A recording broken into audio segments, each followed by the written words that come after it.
Hello everyone, welcome you all. Hope so तैयारी सबकी अच्छी चल रही होगी।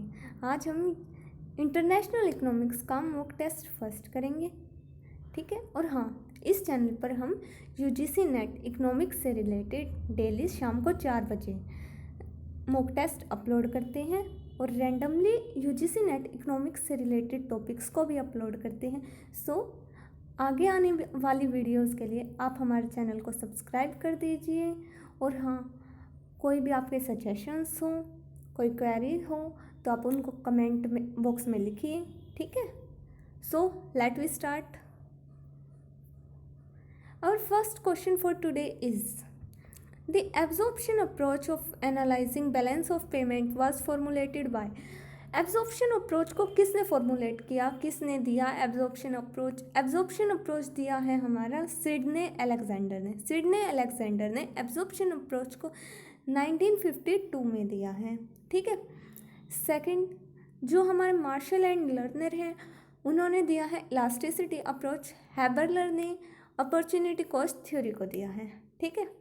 Next question, our question second, इसमें बताना है कि बैलेंस ऑफ पेमेंट से रिलेटेड क्या चीज़ इसमें करेक्ट नहीं है। फर्स्ट, बैलेंस ऑफ पेमेंट में कैपिटल अकाउंट, करंट अकाउंट होते हैं, ठीक है। उसमें हम करंट अकाउंट में goods and services, transfer payments, transfer receipts को इंक्लूड करते हैं। कैपिटल अकाउंट में इन्वेस्टमेंट और बोरोइंग को इंक्लूड करते हैं। ये सब हम सबको पता है। और हाँ, डेबिट और क्रेडिट साइड भी होती हैं हर एक अकाउंट में, उनका भी हमें पता है। डेबिट साइड क्या होती है? जब हमारी मनी हमारी कंट्री से बाहर जा रही है, ठीक है। हमारी मनी हमारी कंट्री से बाहर जा रही है, हमारी मनी का क्या हो रहा है? आउटफ्लो, डेबिट साइड में। और क्रेडिट साइड में जब हमारी मनी, मतलब हमारे पास फॉरेनर्स की मनी आ रही है, जब हमारे पास फॉरेनर्स की मनी आ रही है वो आएगा हमारा क्रेडिट साइड में, ठीक है। तो अब हम आते हैं हमारे क्वेश्चन की तरफ। फर्स्ट है import of goods and services. Import of goods and services, debit side in current account, ठीक है। इंपोर्ट कर रही हैं मतलब हमारी जो मनी है वो फॉरेनर्स के पास जा रही है, तो डेबिट साइड। और अभी ही मैंने बताया था गुड्स एंड सर्विसेज और ट्रांसफ़र पेमेंट्स वो हमारे आते हैं करंट अकाउंट में। रिसिप्ट्स ऑफ ट्रांसफ़र पेमेंट्स, पहली बात रिसिप्ट्स मीन्स हमारी कंट्री में आया है तो क्या हुआ? इनफ्लो। Inflow means credit. और ट्रांसफ़र पेमेंट्स अभी बताया था वो कहाँ आएगा? करंट अकाउंट में। सो फर्स्ट एंड सेकंड दोनों ही हमारे करेक्ट हैं। Next our third point, direct investment receipts. Direct investment अभी बताया था, कैपिटल अकाउंट में इन्वेस्टमेंट आता है और बोरोइंग आता है। इन्वेस्टमेंट की क्या है? रिसिप्ट्स। रिसिप्ट्स मीन्स हमारे कंट्री में इनफ्लो हो रहा है, inflow, so credit. And capital account में ही आएगा तो इन्वेस्टमेंट है। Next point is portfolio investment. Investment है तो आना चाहिए कैपिटल अकाउंट में, सो बट इन्होंने कहाँ दिया है? करंट अकाउंट में, तो ये हमारा रॉन्ग है। इसका क्वेश्चन, इस क्वेश्चन का आंसर हुआ 4। इन्होंने पूछ रखा कि जो करेक्टली मैच्ड नहीं है, करेक्टली मैच्ड हमारा 4th नहीं है। सो हमारा थर्ड क्वेश्चन आ गया प्रेबिश सिंगर हाइपोथेसिस। प्रेबिश सिंगर हाइपोथेसिस ये आई थी हमारे 1950 में। इन्हें हमें इन्हें हमें प्रेबिश और सिंगर ने ही दिया है। और ये terms of trade off developing countries की बात करते हैं, ठीक है। सो हमारा सेकंड जो आंसर है वो ही ठीक है। Next question, which of the following statement about Indian balance of payment is not correct. India के बैलेंस ऑफ पेमेंट के बारे में कौन सी स्टेटमेंट करेक्ट नहीं है? First, if foreign citizen deposit some money in a bank in India. कोई भी फॉरेन का जो सिटीज़न है हमारे कंट्री के बैंक में मनी डिपॉजिट करवा रहा है तो उस टाइम पर वो money, the account regard this as credit, बिल्कुल, क्योंकि हमारी कंट्री में इनफ्लो हुआ तो क्रेडिट, आउटफ्लो हुआ तो debit. So first is right.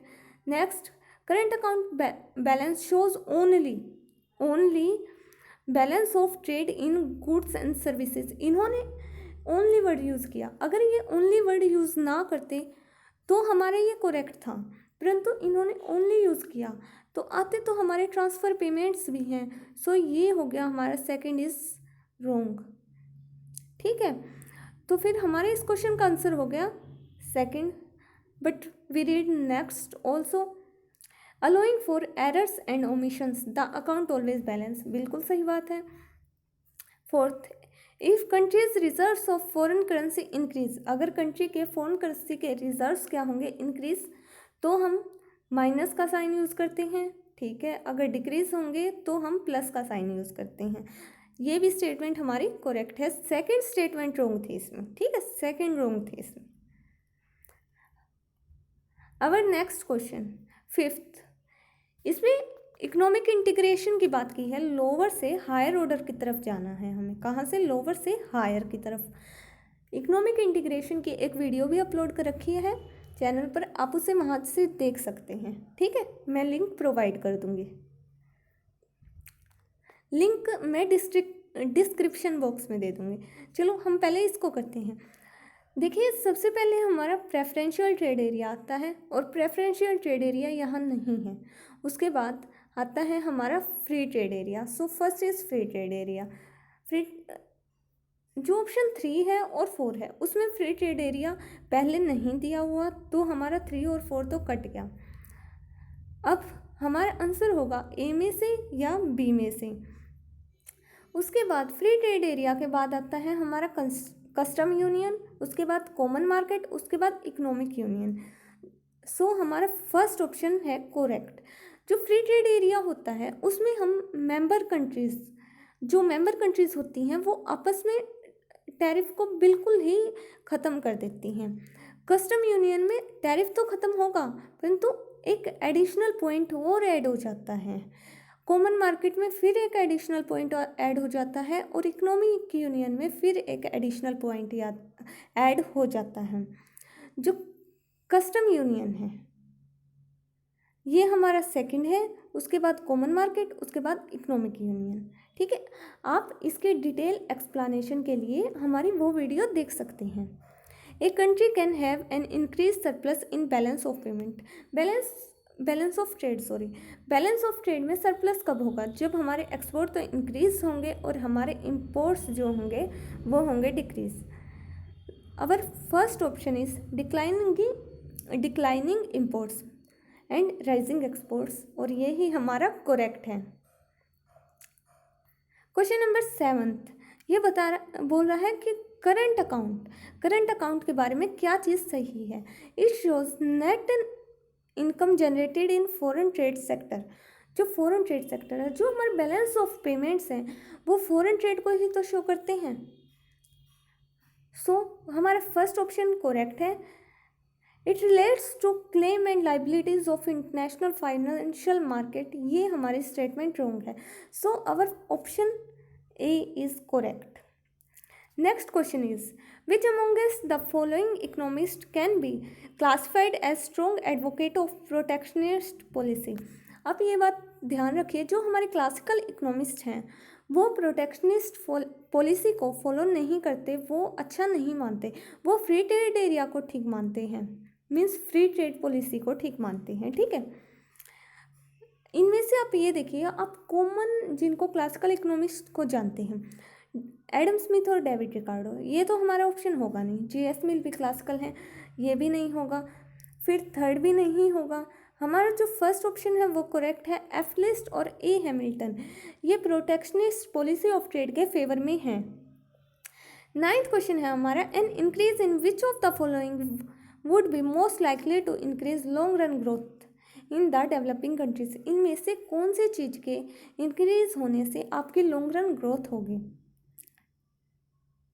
जो हमारा नेक्स्ट 9th क्वेश्चन है, आप इसके ऑप्शंस पढ़िए।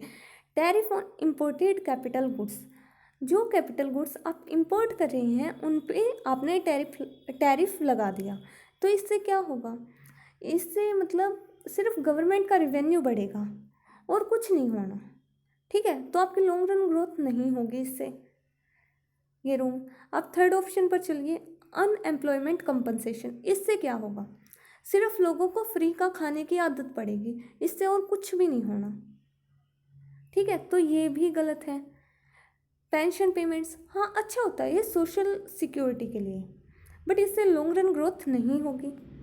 अब हम आते हैं हमारे सेकंड क्वेश्चन पे, subsidy to business for purchases of capital goods. बिल्कुल, इससे आपकी लॉन्ग रन ग्रोथ होगी।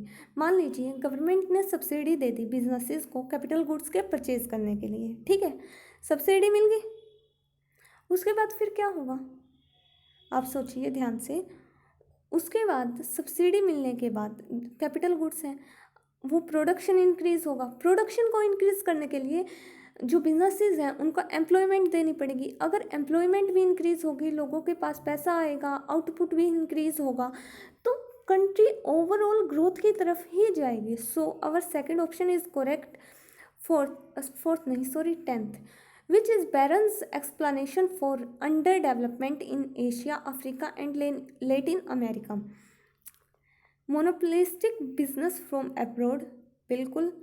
कंजर्वेटिव रूलिंग कोहिलेशंस, ये भी करेक्ट है। वीक डोमेस्टिक मिडिल क्लास, ये भी करेक्ट है, ठीक है। Means all of the above. So thank you for today, keep learning, keep watching. और हाँ, जो भी गलती हुई हो आप उनको प्लीज़ कमेंट बॉक्स में लिखिए, कोई सजेशंस हैं वो भी लिखिए, आपको कुछ पूछना है तो आप वो भी लिखिए, ठीक है। So thank you very much. Hope so you understand all these things, and at last please subscribe my channel for all notifications, क्योंकि मैं डेली वीडियो डालती हूँ तो उनकी नोटिफिकेशन आपको मिल जाएगी। और हाँ, randomly UGC net topic economics से रिलेटेड टॉपिक्स भी डाले जाते हैं। So thank you.